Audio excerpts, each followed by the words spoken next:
Estem a la segona setmana de confinament obligatori i us vull fer arribar un missatge de suport i d'ànims i agrair-vos l'esforç que esteu fent en una situació insòlita, inesperada i que ha trastocat moltíssim la nostra vida quotidiana. Vull insistir en la necessitat de complir les indicacions, de respectar totes les normes que se'ns estan posant des de les diferents administracions. És molt important que cadascú assumeixi la responsabilitat per evitar el contagi, no només de cada persona, de la nostra família, sinó del conjunt de la comunitat. Per tant, cal mantenir-se a casa i evitar al màxim les sortides. Ja veieu, l'Ajuntament continuem treballant, jo m'hi trobo al despatx perquè prenent les mesures d'higiene i seguretat prefereixo estar al costat dels equips que estan actius, que són molts aquests dies. L'equip de benestar social està atenent a les famílies més vulnerables, amb necessitats molt bàsiques, i està posant en marxa el repartiment de les targetes Moneder a les famílies beneficiàries de les beques de menjador.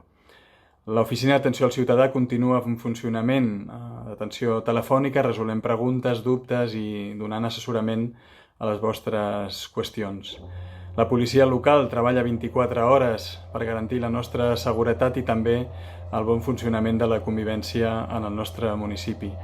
Els serveis de neteja viària i de recollida d'escombraries, també molt important aquests dies, funcionen en plena normalitat, excepte la recollida de voluminosos. Per això us demano que no traieu trastos aquells dies al carrer, perquè aquest és un servei que ha estat suspès i no podem garantir. Vull reconèixer també la feina que està fent el comerç local. Els botiguers i botigueres de Montornès un cop més estan a l'alçada de la situació i estan donant un molt bon servei i els vull agrair aquest esforç que fan. De la mateixa forma que sortim a les 8 a homenatjar el personal sanitari que fan una feina imprescindible i tan important aquests dies i que mereixen aquest reconeixement, jo us vull fer també la reflexió de que hi ha molts altres professionals que també ens estan facilitant la vida i ens estan donant resposta a necessitats molt bàsiques i que continuaran en endavant perquè així sigui.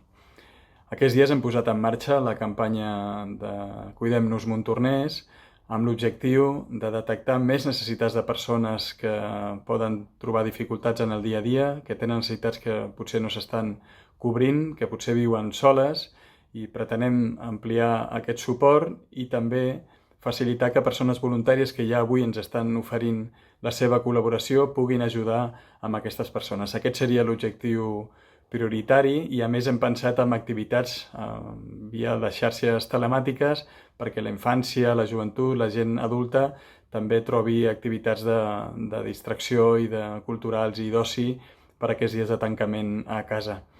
Estem convençuts que la solidaritat és fonamental en qualsevol situació de crisi.